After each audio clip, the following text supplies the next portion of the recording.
Brian Tramel, RynoJB, Rollin Into Mempho. Yeah, we're live from Jonesboro, Arkansas. That's right, 304 Studios. And as you know, it's an STSPod.club production. I'm BT, and that's my buddy, RynoJB. How the hell are you, brother? Another Saturday, another blessing from Championship Wrestling, and what an episode. What a show, what a show. We'll get to it in just a minute. As I've said before, I'll cover up my face or JB's face for an advertisement. There we go, right in the center. B&B Collections. Guys are open right now. That's right now. Right now.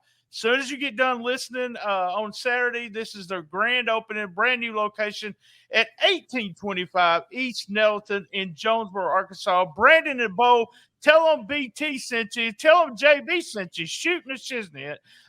We actually went down there, JB. It is a small location with just packed with stuff. Funko Pops, action figures, comics. It's a really cool sign. I know that sounds weird, but I love their sign. They had a bat cycle outside. Maybe it might have been a trike. A tricycle. Is that what they call it? A trike? I don't even know what they call it. It might have had three wheels on it. I'm not sure. They don't call it a tricycle, do they? A tricycle? That's a tricycle with those little bitty ones. That's not a Batman tricycle. Oh. But it might have been a trike. Really awesome. Awesome guys. And they're big guys, too, as Brandon and Bo might be the next tag team champs. I'm not sure, but they're huge. Tomorrow, let's me and you talk about tomorrow real quick before we get through. Peter Avalon, Anthony Idol. Anthony Idol has a promo that I absolutely loved on Championship from Wrestling on their YouTube page, Championship Wrestling from Memphis. Anthony Idol kind of teasing about the Austin Idol connection. They're going to be there. And also 2 matches already announced, Rhino. The Anthony and Michaels Street Fight rematch is tomorrow. We'll get to see it later on in the tapings. And also the Young Goats take on Danny B and Derek the King. That's tomorrow, guys. Tomorrow. I'm excited about both of those matches. I'll be in the building. RynoJB there, and you can't give me any spoilers. So we are going to do, as we do every Saturday right here, roundtable format, hits, misses, MVP. What do you look forward to the most for next week? And thumbs up or thumbs down. We'll start with you. How about your hits, JB? For me, my hits this week is going to be the start of the Trios tournament. I thought that was a great look for Championship Wrestling. Also, I was really big fan of the term gun goats, the gun goats. Pretty clever right there. Also, welcome back to Maria Starr doing the damn thing. Another hit for me was something that you mentioned. I think it was either last week or the week before, but man, there is something there between Mike Anthony and Dustin Starr. The last time somebody got in Dustin's face like this, well, didn't end too well for them. And I'm thinking maybe Mike Anthony might be asking for a little trouble he don't want to have. Another hit for me, the Boogeyman. The Boogeyman coming through. He added the Boogeyman flair. No matter where that guy goes, he is the Boogeyman, and he is a sight to behold. Those are my hits for this week.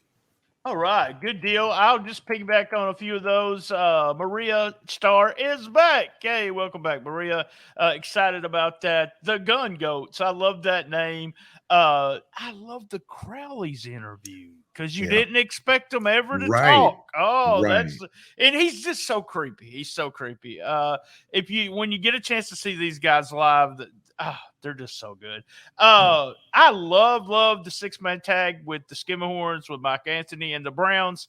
DJ Brown returning. DJ actually did an AEW dark match, so DJ's had a lot of been around a lot. And I will go with you. I loved the Boogeyman. Just so fun. The Worms. Maria was so good on this, and it might have been legit.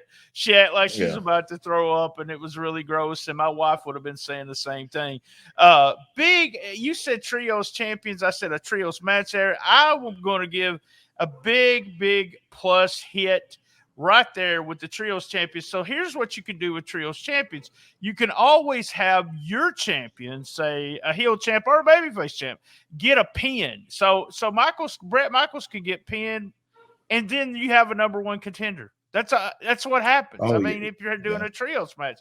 And by the way, we call it trios because we're cool. We don't call it 6-man tag anymore. Also, it opens up the New Day, who actually stole it from the Freebirds, the New Day kind of tag team where you have 3 guys as a unit, like the Skimmerhorns, but you could have babyface teams like that, other heel teams where they are a unit, where the tag team titles will actually mean something. Also, like the ideas of trios champions, because you got 6 guys on there, and it is go, go, go. Don't stop, guys. If you're in a trios match, you don't have to stop. You don't have to do what we call rest holds. Tag in, tag out, boom, boom, boom. And really, the hot tags mean a lot in these matches because you've seen the babyface get beat down big time, and it's time to turn. Now, I don't even know what happened in the main event when it comes to that, but they did put them over. It looked good. Good to see my buddy Ivan Warsaw back. So excited hits. All right. Any misses for you this week? Not really, but I would say, like, to be a little picky, I was still a little upset there was no word on the street fight that happened. Not anything, but I guess that's the reason why you want to go to Karma Street Market to see all the great action that takes place, because you'll get some exclusives. And to be a little picky as well, I was hoping that the lights would go out completely for Boogeyman. I was hoping it would be our first blackout experience with Championship Wrestling from Memphis, kind of like how they do with the AEW, or how AEW did with Malachi Black, or they do it a lot in New Japan Pro Wrestling. And I was hoping we would do that for Boogeyman. I thought it'd be a nice, creepy experience for him, but it's such a minor miss, and that's it for me. I'm going to go with that. To me, that was a miss. The darkness. I didn't like it. Because I want to see, maybe have it dark and then turn it on. I don't know. I mean, I understand why they did it, but I like it. I like the dim setting. Yeah, I went to my computer to watch the ending because my television's always dark no matter what. But it was a lot clearer on the computer. I know what they were doing. Didn't really like the darkness. The sound was a little messed up there at the very beginning. It wasn't that we couldn't hear them. It just wasn't loud enough, I thought. But man, we got a real good taste of. Everyone tells me, BT, you got to be down there to hear that crowd. You got to, I mean, well, you know, they'll say, I'm in the ring and the pop is just huge. And we got a little taste of that, but the sound wasn't great at first, and then boom, because Austin Lane's interview sounded like it wasn't, what I call it wasn't mic'd, in the sense that it wasn't mic'd for television, it was mic'd for the arena. I don't know. That's just the way. Also, I did not like, who was the girl that was singing? I hate the singing. I know I'm supposed to. Shayonce, I believe. Yeah, she was. I really think she needs to be put in there with somebody else because she seems to be really good, real fast. I know it's a heel gimmick, and I'm just picking on her. That I did like it, but man, it will get some heat. Her coming out there singing, the people are going to boo her big time. Boo. And the crowd, I was actually there for that episode. The crowd was singing back with her. She's gonna get some heat. Yeah, she's gonna get some heat. Oh, that's hilarious. All right, quick program note. We did a conversation this past week with Brian Thompson. We talked about Brett Michaels winning the belt. We had a babyface champ. What do we do next? CM Punk, has he moved the needle? That's what we talked about. And also John Moxley going to rehab and the ROH debt. We did all that in 20 minutes, man. We had to delay WTF until this week. So y'all listen. We remember also the next 2 weeks, me and Rhino will be here for every Saturday. But overall, it's kind of like STS Pod Light. We're only doing a few shows, especially in December, I think 4 or 6 shows. So we always do that. But if you just joined us, I just want to let everybody know. All right, let's go. MVP. My MVP this week is going to be Mike Anthony. Every time this guy comes out, he's just a mega star, in my opinion. He You guys were asking if CM Punk moved the needle. I feel like every time that Mike Anthony comes out, he moves that needle more and more for championship wrestling for Memphis. So he's my MVP this week. Wonderful performance in the ring as well. You know, I talked about this before we went on the air. It seems like we were swapping up with Alan Steele, Mike Anthony, Brett Michaels. Last week was a little different. We gave it to the girls. I got to go with Mike Anthony, too. I thought that tag team match was exactly what a trios tag team match was. All the action, boom, boom, boom. I loved it. Loved the match. Loved it when he did the tag. The end with him in the camera in everyone's face. Mike Anthony is I said this about Brett Michaels. I said Brett Michaels is a stud. Mike Anthony's a effing stud too. I want you to know that he is a big guy. When he's not as tall as Brett Michaels, but he is a big guy and he's scary in person. And any interaction, I hate to tell y'all this. I know I'm breaking kayfabe here, but any interaction I've had with Michael Anthony, he's been a sweetheart. But for him to come out there and do what he does, and you mentioned this earlier in the show, and I still don't know where this is going, but man, he's pushing Dustin's buttons. If he keeps on, we'll see a Dustin, and that'll be fun. That'd be great. Mike Anthony for both of us. And as you know, right after the MVP, we do question of the week. Everybody, Dustin Starr here with another question of the week. This is my favorite part of each and every week, is answering your questions, and today didn't disappoint as well. The Rebel wants to ask, do you sleep? He follows that up with, tell us all the things you do in Memphis besides wrestling. Well, first and foremost, you got to follow me on social media at Dustin Starr, and you can see a lot of the things that I do in and around Memphis. But do I sleep?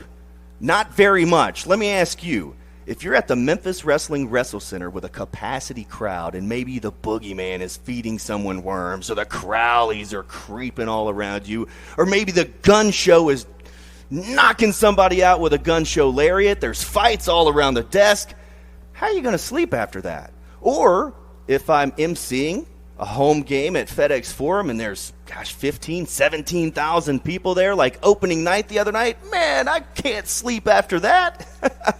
So I don't get a whole lot of sleep, but I do drink a lot of coffee. Oh, yeah. And then to follow that up, I do a lot of sports entertainment, hosting, whether it's live events, private parties, working with the Grizzlies, Memphis Redbirds, 901 FC, of course, CW30 Memphis, and Championship Wrestling from Memphis. And cheap plug, you have to go and listen to our Chris Masters interview at the Grind City Wrestling Podcast. So that's grindcitymedia.com/podcast. But we try to stay as busy as we can, and I'm very fortunate. And thanks, everybody, for the support for us to be able to do this. And that was this week's question of the week. You kind of hit my heartstrings there.